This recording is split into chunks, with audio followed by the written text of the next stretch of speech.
Cognizant to the needs of our learners, parents, and teachers, the Department of Education provided us with powerful tools for productivity that will allow us to foster critical thinking skills, problem-solving skills, communication and collaboration skills to be compassionate, responsible global citizens. Join us and discover new ideas in our series of professional development training program with the ICT's Edtech Unit and Microsoft Education Philippines. Together, we will equip our learners and empower our fellow educators for a dynamic future. Para sa bata, para sa bayan, at para sa guro. Sulong Edukalidad.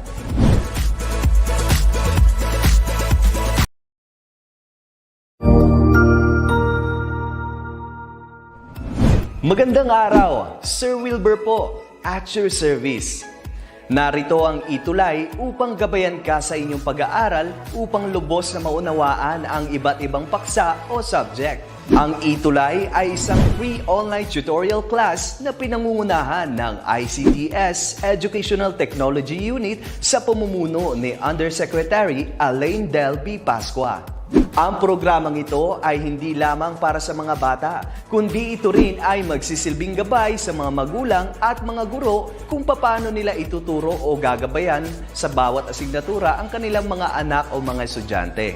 Sa kasalukuyan, ang self-learning module mula sa rehiyon ng Calabarzon at kilala sa tawag na pivot ang ginagamit sa ating ETUlay online class. Kaya ano pang hinihintay ninyo? Ihanda na ang inyong mga ballpen o lapis, papel o kwaderno at samahan kaming itulay ang pagkatuto para sa bawat batang Pilipino.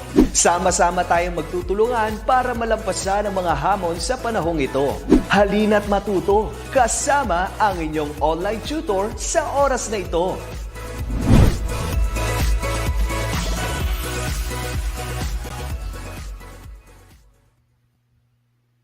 Hi! Good afternoon po sa ating lahat and welcome to our ETUlay online tutorial ngayon pong Huwebes sa Discipline and Ideas in the Applied Social Science. So we are in quarter 4, week 7 at tayo po ay magkakaroon ng review sa ating pong mga pinag-aralan. So ano po ang ating i-review? Una, the clientele of social work. Ikalawa po ay the needs of individuals, groups, organizations, and communities. And the third one is the different processes and methods involved in undertaking social work.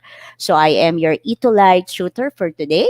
I am Tutor Sheila of Senior High School Discipline and Ideas in the Applied Social Science every Thursday from 5:20 to 6 o'clock. And right now, live po tayo sa ating pong Facebook DepEd Edtech Unit, Facebook DepEd Philippines at Facebook DepEd tayo. At live din po tayo sa YouTube DepEd Edtech Unit at sa YouTube DepEd TV. So, kumusta na po kayo mga kaitulay? Ngayon po ay Huwebes at mukhang nakakatakot na Huwebes po ito para sa amin dito sa Cavite at pati na rin sa sa Batangas. At kung atin pong titingnan, ang balita po ngayong hapon ay naka-alert level 3 po ang ating pong Taal Volcano. So ingat-ingat po tayo sa mga kababayan natin dyan sa Agoncillo at dyan po sa Batangas at kung maaari ay mag-evacuate na rin po tayo ng mas maaga para po tayo ay maging ligtas at makalipat na tayo kung saan po tayo pwedeng lumipat. So bago po natin ipagpatuloy ang programa, I would like to thank Linya Linya para po sa aking pong mga ginagamit na quotation at phrases sa ating pong ETUlay online tutorial. For this quarter 4, week 7, this is at the end of the tutorial, ano ba yung inaasahan natin? Number 1, you will be able to describe the clientele of social work. Ang ikalawa po is to distinguish the needs of individuals, groups, organizations, and communities. At ang ikatlo ay to value the different processes and methods involved in undertaking social work. So, bago tayo tuloy-tuloy na mag-usap para po sa ating talakayan ngayon at tayo po ay mayroong bisita muli ngayong hapon na ito, so, atin muna pong basahin ang akin pong nakuha mula sa linya-linya. Sabi niya, nakakamiss yung may palagi kang matatakbuhan, yung may maiiyakan ka, yung tatabihan ka lang ng walang imik, yung may mapalangitit magpapasaya sa'yo, kung hindi ka huhusgahan sa kung ano mang nararamdaman mo. Pero sabi niya, miss niya na daw ang aso niya. Pero ngayong hapon pong ito pong mga linya na ito ay mahalaga para po sa ating pag-uusapan. Sabi nga natin, mga pagkakataon na naghahanap ka ng matatakbuhan na kung saan ay pwede mong iyakan. Iiyakan mo na hindi man lang huhusgahan kung ano ang nararamdaman mo at kung bakit mo ang nararamdaman yun at kung ano po ang iyong problema. So, ngayong hapon pong ito, tayo po ay magtuloy-tuloy na. So, ngayon sabi ko nga kanina, meron po tayong isang importanteng bisita. Okay po? Isa po siya sa aking mga kaibigan at isa rin po siya sa nakilala ko na aksidenteng hindi ko nakilala dahil lamang sa isang advokasya. At sila po ang unang tumulong sa amin upang magkaroon ng ganitong advokasya ang amin pong paaralan. So, wag na po nating patagalin ang atin pong guest ngayong hapon ay ang Programs and Operations Managers ng Stairway Foundation. Siya rin po ang OIC sa NCR ng Stairway Foundation. Isa pong registered social worker, si Ma'am Mary Grace Esteban. Hi ma'am, good afternoon po. Hello po, Ma'am Ayan. Sheila. Hi po. Magandang hapon po, and thank you for having me in your program this afternoon. And please also allow me na batiin po yung ating mga kasamahan, yung mga nanonood or nakikinig po sa atin ngayon. And just like what you said kanina, Ma'am Sheila, ito pong pagbati ay may kasama rin panalangin para sa ating mga kasamahan na nandyan po sa malapit sa Taal area.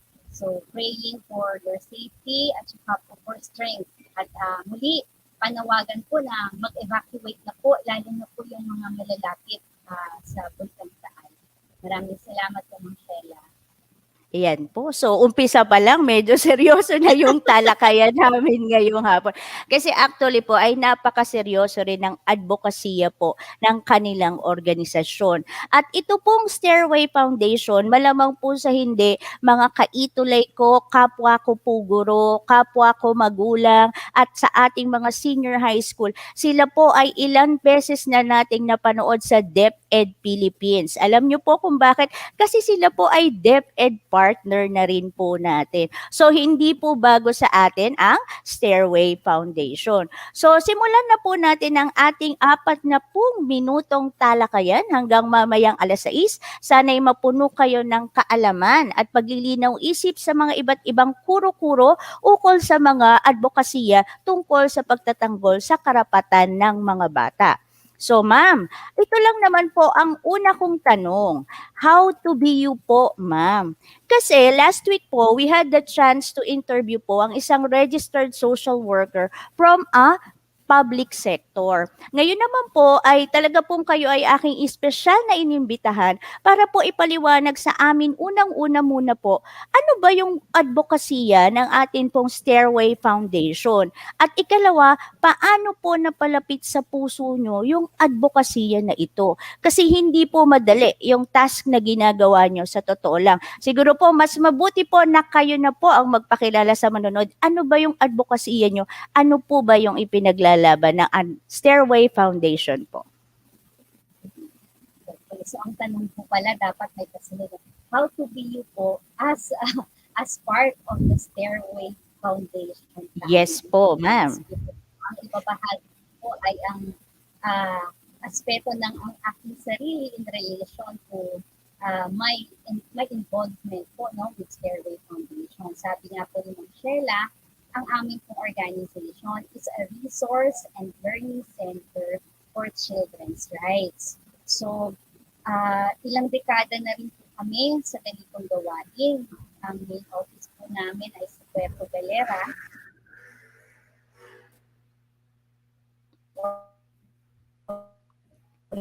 Ma'am, Yes, medyo nagkakaroon tayo so, ng ang Stairway konting... po,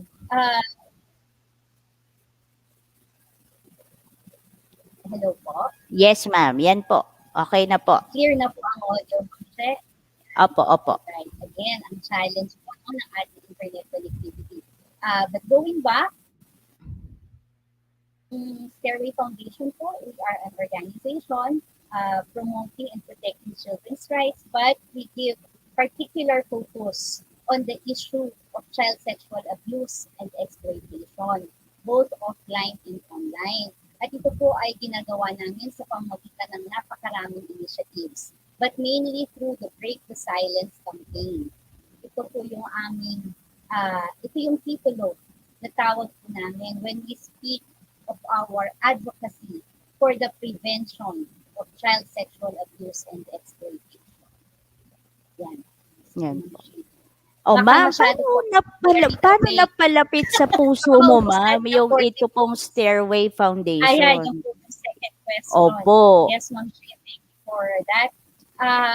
When I was still a very, very young social worker, after graduation, karamihan po sa mga cases that I encountered, that I actually handled, are cases of child sexual abuse.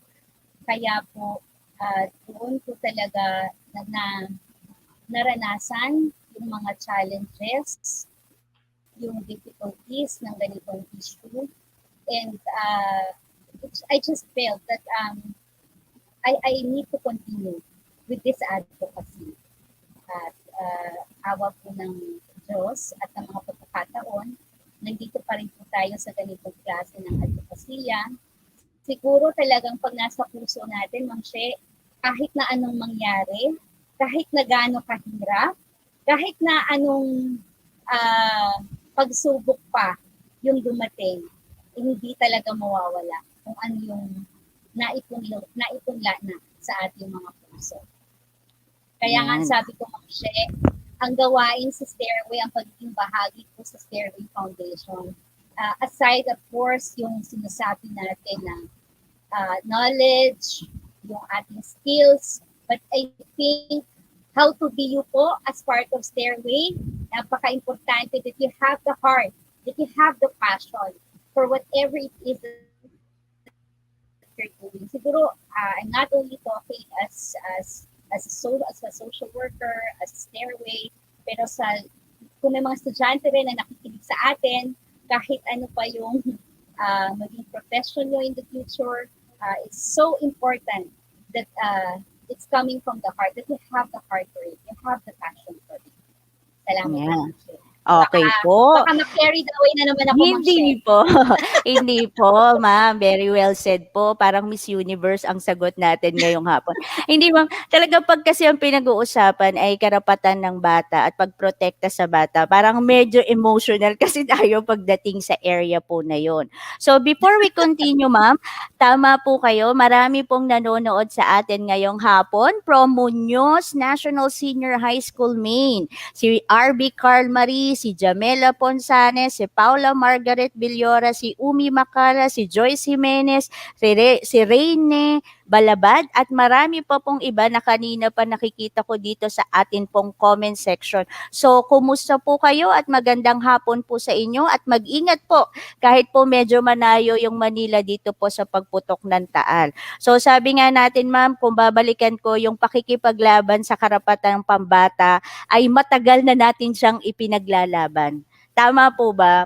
Pero as of now ay nakikita natin mas mabilis na siya kesa po noon na parang hindi kinikilala itong mga karapatang pambata at pagprotekta sa mga bata. So maraming salamat po sa Stairway Foundation na patuloy na lumaban sa tagal po, sa ilang taon na, sa totoo lang po, tungkol po dito sa karapatang pambata. Yan. Next, ma'am, ang sunod po nating tanong, ano po ba ang buhay ng isang child rights advocate?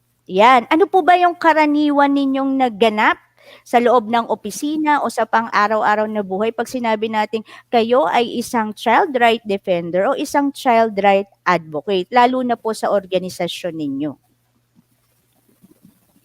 Ako kasi, Ma'am Shi, I can speak for my own experience. Ang pagiging child rights advocate ko kasi it's not an 85-hour thing. It's a way of life, I would have to say. Kasi it's something that you carry with you, not only within the walls of your office, but it goes beyond. And it also starts within your own family. That's very important. Lalo na pag nasa advocacy ka. Hindi ka pwedeng magsalita ng isang bagay na ikaw sa sarili mo, hindi mo pinaniniwalaan at hindi mo isinasagawa. So, siguro yung buhay ng isang child rights advocate, yan, hindi lang siya trabaho. For me, it's my way of life. I practice it. I do it the best way I can in all aspects. Starting with my own family, I have a 12-year-old daughter. May mga pamangkin din, mga bata dito sa kapitbahay. I mean, it goes in bigger circles, no? You start with your small circle within the family, and you have to go beyond it, up to the society level. So, ang buhay child rights advocate, it's a lifetime. It's a lifestyle. It's a way of life. Hindi siya, parang, I would like to say 24 hours, no? But then again, importante na ang pagiging child rights advocate, we also need to learn to take care of ourselves. Especially those who are really at the front line, yung talagang nagre-respond sa mga actual cases of abuse. It's so important that we also take care of ourselves kasi kakaunti na nga lang tayo. So the more na dapat ingatan natin ang ating mga sarili kasi if something happens to us, mas mababawasan pa yung kakaunting bilang na nga ng mga nagtatanggol at nagpuprotekta sa karapatan ng mga bata. So I think siguro yun, as simple as that. A child rights advocate, it's a way, it's my way of life. That's the ideal. But of course, hindi naman yan, may mga challenges din na may encounter ka. So, yun po. Maraming salamat, ma'am. So, tama kayo, ma'am. Hindi po. So, tama po kayo, ma'am. It's a way of life. At ito po ay hindi lang trabahong pinagkakakitaan natin. Kasi sabi nga natin, hindi naman tayong pwedeng maging si Dr. Jekyll and Mrs. Hyde na iba tayo pag tayo isang child rights advocate at iba rin tayo sa bahay. Magkarugtong talaga siya.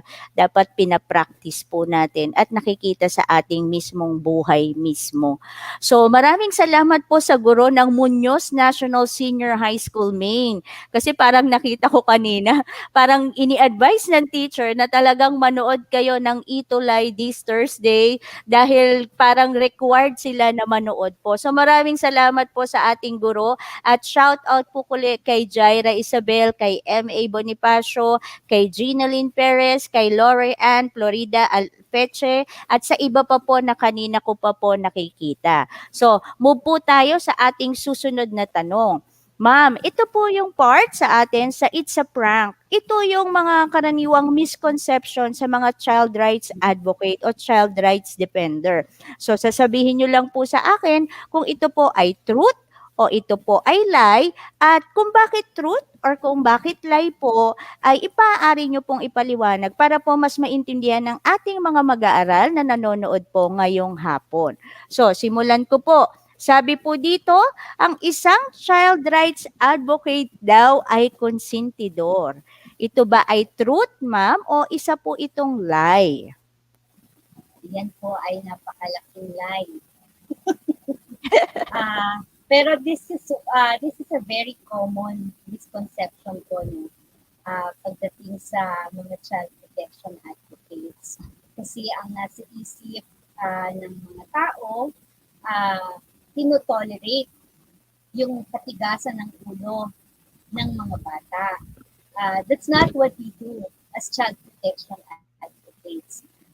Hindi natin sinasang-ayunan ang mga maling gawain. Ang pinaglalaban natin ay magkaroon ang mga bata ng access sa kanilang mga karapatan at kapag kasi nagtuturo tayo ng karapatan sa mga bata, hindi lang karapatan yung itinuturo. Kailangan ituturo din sa mga bata yung kanilang corresponding responsibilities. So, it's not all rights. Meron itong kaakibat na pananagutan na obligasyon. Importante rin kasi na maintindihan yung konsepto ng evolving capacities pagdating sa kakayahan ng mga bata. Na ang mga bata may kanya-kanya yung kakayahan depende sa kanyang developmental stage. Hindi pwede na aasahan natin o uutusan yung mga bata na mga let's say 5, 6 years old, 7 na halimbawa mag-solve agad ng mga algebraic problems.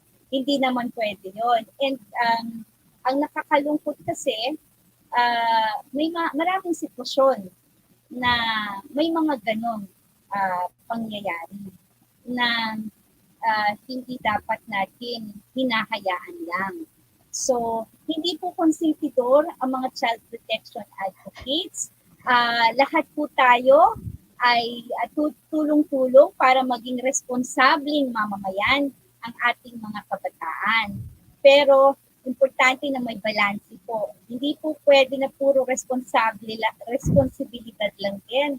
Kailangan may kaakibat na karapatan at same likewise, hindi rin po pwede puro karapatan, kailangan meron din kaakibat na responsibilidad. Yan. Maraming salamat po. Yan, sabi nga natin. Hindi, ma'am. Actually nga, kahit sa loob po ng paaralan, kapag merong diskusyon ungkol sa mag-aaral, minsan ang inaano nila, kasi lagi ka nakakampi sa bata, teka hindi, tignan natin siya sa isang objektibong pagtingin. Huwag natin siyang subjective kasi merong mga dahilan sa likod ng kanilang kilos. At yun yung dapat natin iresolba at hindi yung bastang naganap na kilos lamang. Then after that, ano natin kung ano yung responsibilidad, ano yung aksyon na pwedeng gawin ng paaralan at ng kanyang pamilya. Yun yung lagi kong pinipilit na pagtagni-tagniin para mas maunawaan ng guro. Kaya minsan sabi, kinukonsinti mo, teka lang po ay tayo po ay pumigil muna ng ating mga damdamin at bumilang muna ng 10 at huminga ng malalim. Laging ganoon para po mas naiintindihan yung diskusyon tungkol sa karapatang pambata. Yun po. Siguro po, Yes. Yes. Baka importante lang din po maidagdag sa usapin ito. What we're after po kasi is for the child to yung ginawa niya ay mali. At tayo as adults, tayo po ang may role to correct the mistake. Ang malaking tanong po kasi yan, how do we do it? How do we correct the mistake? And how do we make our children learn more acceptable, more appropriate behaviors? And studies have shown na ay scientific po ito, na ang positive reinforcements po ay mas nag-work kesa yung mga punitive na methods or strategies in disciplining a child. So, salamat po ulit. Opo. Yan, ma'am. Siguro, panahon na rin para ipaliwanag natin sa mga nakararami. Kasi pag yan po ang usapan, lagi nilang dinedepensa sa atin, ay ang nakalagay sa Biblia na spare the rod and spoil the child. Yan daw yung nakalagay. Kaya yun yung pinaglalaban nila na kahit ang Biblia, kahit ang Diyos, ito yung sinasabi niya. Atin nga pong ipaliwanag sa kanila ng mas mabuti kung ano ba yung spare the rod and spoil the child po. Ako kasi, yung biblical context, I've talked to some friends also about it. Iba kasi yung context when in general, when we read the Bible, when we read verses from the Bible, hindi kasi pwede na literal. But na ang pag-unawa at pagsasagawa ng kung ano yung nasa Biblia. So it should always be taken in context. And I think it's spiritually, siguro kahit na sino ang Diyos natin, kung ano yung mga religion, isa lang naman ang universal teaching ang universal thing. It's love. And again, ang tanong, how do we love our children? Do we love them by spanking? Is that the best way for us to love our children? And I would say no, definitely no. There are a lot of ways, more effective ways of loving and disciplining our children. And I can say, based on my own experience, salamat po. Opo. Same here, ma'am. And if I will recall yung turo ni Sir Alan with regards to this, sinasabi niya, during the time of Moses, the rod symbolizes direction para sa ship. Na pag tinaas yon ni Moses, ang gagawin ng ship, pupunta siya kung saang direksyon tinuturo ni Moses. Kaya nga sinasabi ni Sir Alan noon na, sinasabi na yung rod, ibig sabihin, ikaw bilang magulang ay gabay sa iyong anak. At hindi sinabing saktan mo yung anak mo para sumunod sa iyo. Yan. Tama po ba ako, ma'am? Yes po. Yan. Okay po. Now, Tamang-tama. now, ma'am, punta po tayo sa ikalawa. Ito, ang mga child rights advocate daw ay mga pakialamera. Yan. Ano po ang masasabi nyo dyan? Ako, another life po ito, Moshe. Yes Ang po. mga child protection advocates po, hindi po kami mga showbiz reporters. hindi po kami hindi po kami kumukuha ng information, hindi po kami nagpipasok para lang po pagpiestahan or makichismis. Yung pong sinasabing pangkikimasok ng child protection advocates ay bahagi po ng aming mga pinaniniwalaan. Ito po ay bahagi ng aming mga gawain. Bahagi po ito sa kagustuhan namin at pangangailangan na magbigay ng kontribusyon po para sa ikabubuti ng mga bata at ng lipunan in general. At ang paghihimasok again, quote-unquote, ng mga child protection advocates, ito po ay isinasagawa within the boundaries, within certain boundaries. Meron po tayong mga policies or standards na sinusunod. Halimbawa, ang isang social worker, hindi po yan basta-basta papasok lang ng bahay or magtatanong ng kung ano-ano. Marami po tayo, may mga principles po tayo na mga i-observe dyan, mga practice standards, kumbaga, na tinatawag during child protection. So, hindi po pakialamera ang ating mga child protection advocates. Okay. Mga nagmamalasakit po ng kasama sila sa mga nagmamalasakit ng mga tao, particularly for our children. Ayan po. Tama po kayo dyan, ma'am. Pasok na pasok ang inyo pong sagot. Ano po? Next po, punta po tayo sa ikatlo. Sabi daw po, kayo ay ang tagapagligtas. Ang mga child rights advocate daw ay mga tagapagligtas o savior. Yan, ma'am. There can be some truth to it. Well, depende kasi pag sabing tagapagligtas, some may take this as, the Lord, God, Savior. So for one, hindi po Diyos ang mga child protection advocates. Kasi may notion po na kapag child protection advocate ka, lahat ng problema ng bata, kaya mong tugunan. Minsan hindi lang yung problema ng bata, problema ng buong pamilya na po. Kaya mo na, may kakayahan ka na magbigay ng solusyon na malayo po sa katotohanan. ang child protection advocate po ay kailangan makipag-ugnayan, makipagtulungan po sa ibang mga kasama sa buong child protection system para po matugunan ng mas holistic at mas epektibo ang pangailangan po ng mga batang naabuso. So, for some, maybe, depende, relative po, no? Kasi yung mga bata halimbawa na na-rescue from being abused, lalo na from being sexually abused, lalo na sa mga incestuous cases, ang tingin talaga ng mga bata, rescue, hero, savior niya sa social worker.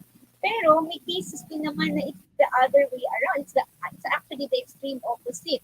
Especially sa mga cases po ng mga online child sexual exploitation, mga OSIC cases na minsan mas traumatic pa po, very sadly, mas traumatic pa sa mga bata ang pag-rescue sa kanila ni social worker rather than the act of exploitation itself. So, but siguro ang importante pong message dito is ang child protection advocates hindi po kayang tugunan lahat-lahat ng problema ng bata at ng pamilya niya. It takes a whole village to raise a child. It also takes a whole village to help, to fully and effectively help the child in the best way possible. Yeah. I agree with you, ma'am. I agree with you, ma'am. I do remember Sir Ace telling us dun sa amin pong isang webinar na it takes a village to raise a child and it would also take a village to protect a child. Sabi nga natin, kailangan tayo po ay magtulong-tulungan kasi iisa naman po ang ating advokasya. Yan po. Next po, ma'am. Sabi natin, Yes po. ito po, we want you. Gaano po ba kahalaga ang role ng isang child protection advocate sa atin pong bansa? Yan sa kasalukuyang kalagayang panlipunan po ng ating pambansa, gaano po kahalaga yung role na ginagampanan nyo? Parang medyo hindi ako komportable sagutin na I'll be in a way affirming myself and the rest of our child protection advocates. But I think hindi lang siguro child protection advocates, no, but everybody who's working for the development of our children, for the good of our children. And this would also include the parents, the teachers, actually all of us. So I would like to answer that question, Ma'am Shea, na medyo general na importante ang bawat isa. Importante yung role po ng bawat isa. Hindi lang ng role ng child protection advocates, pero role niyo po na teachers. Hello po sa mga ating teachers. Role po ng mga parents sa lipunan natin ngayon, lalong-lalo na because of the pandemic challenges that we're facing for more than a year now. So, ang dami pong mga hamon na kinakaharap natin at ang isa sa mga most affected groups ay ang ating mga kabataan. For one, affected po significantly ang kanilang schooling, ang education. So all the more na at ang limitations ng pandemic have also increased the risks of abuse, especially inside the homes. Hindi lang po yung risk of abuse inside the homes, but also yung exposure po ng ating mga bata sa internet technology, yung paggamit nila ng gadgets, and kung nandyan ng mga parents na kapag-supervise, okay, mas okay. Pero marami pong mga bata tayo na hindi ganun ka well monitored at well supervised when they are online. So, mas dumami po yung risks of abuse, of possible abuse for our children, especially during this time. So, all the more na napakahalaga po ng role ng mga child protection advocates at ng iba't pang mga tao sa lipunan. Yes. Okay po, maraming salamat po. Ma'am, ngayon naman po ito po ay yung wish mo lang. 3 wish mo lang sana dito sa ating bansa sa kalagayan ng pagpoprotekta sa atin pong mga bata. If you could change 3 things, ano po kaya yung gusto nyo na mangyari? Yan. Para ka nang sino sa wish ko lang? Sinong artista yan, Ma'am Shea? Hindi ko tanda yan. Oo nga Parang hindi ako kapuso. Wish ko lang. 3 po, Ma'am Shea. Yes actually, po.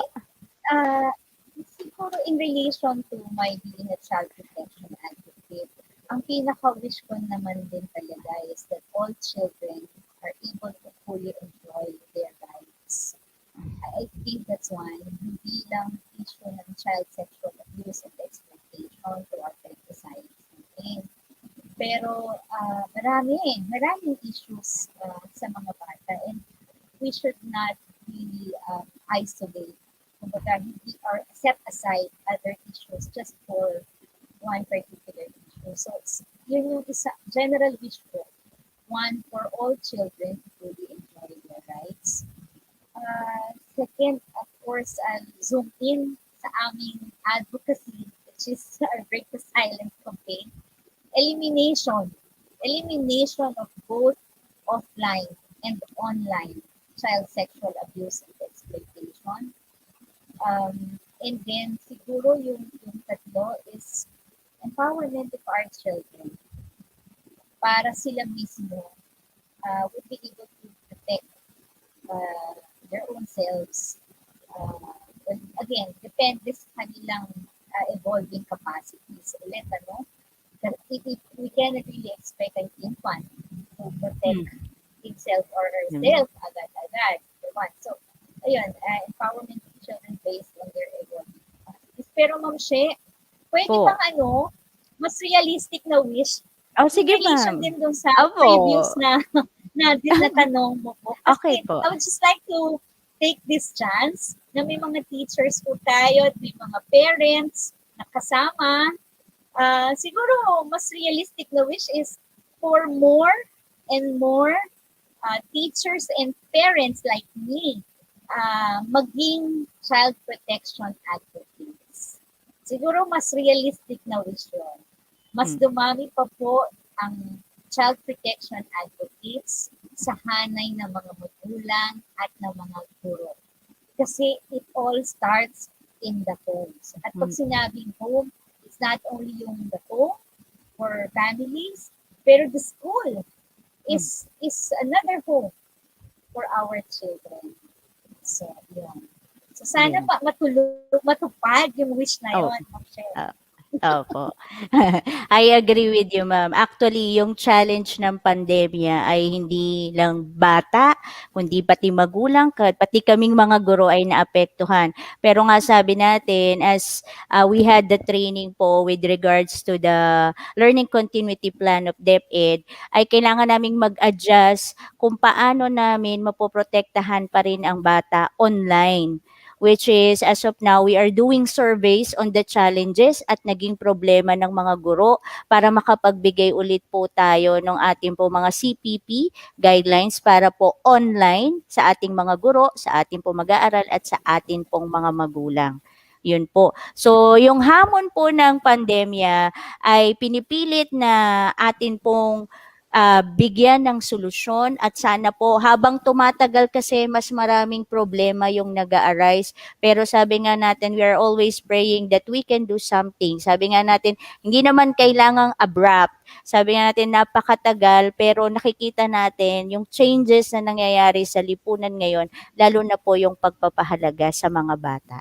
Yan po. Any parting words, ma'am? Baka may gusto ka pong kumustahin o kaya ay batiin ngayon po bago po tayo magtapos sa ating programa. Siguro pasasalamat lang din po ulit, Ma'am She, at sa lahat ng mga kasamahan natin for also their time to join us. At yun po, sana together. Ito lagi ko sinasabi sa Break the Silence. Nabanggit natin kanina, it takes a whole village to raise a child. At narinig nyo rin po, kahit Kuya Ace namin, it takes also a whole village to protect a child. So, siguro po together, let us continue to break the silence for our children. Yan po. Maraming salamat po, Ma'am Grace. At maraming salamat po at nagkaroon ako ng pagkakataon na ipakilala po kayo sa ating mag-aaral at magulang at maintindihan po nila ang atin pong advokasya po para po sa ating bayan. So, moving on, sabi nga natin, let us celebrate small wins. Sabi natin, successful.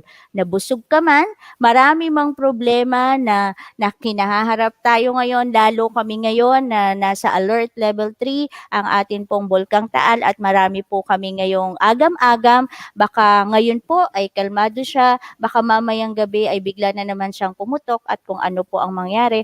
So let us try to pray po and help one another as much as possible and to evacuate as we have mentioned earlier po. So maraming salamat po sa ating mga manonood ngayon pong hapon at maraming salamat muli, Ma'am Grace. So I am your tutor for this afternoon. I am Tutor Shella once again in Senior High School Discipline and Ideas in Social Science, Applied Social Science, every Thursdays from 5:20 to 6 o'clock p.m. So before I go, I would like to shout out to Ricardo, Alejandro Dator, Menard Macaraeg, Ivan Agudia, George Salak, Princess Joy Aquino, at sa iba pa po nating manonood na kanina ko pa po nakikita dito sa screen.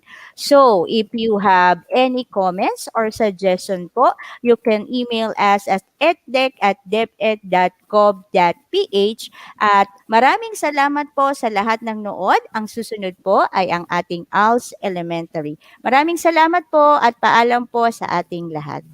Good evening po.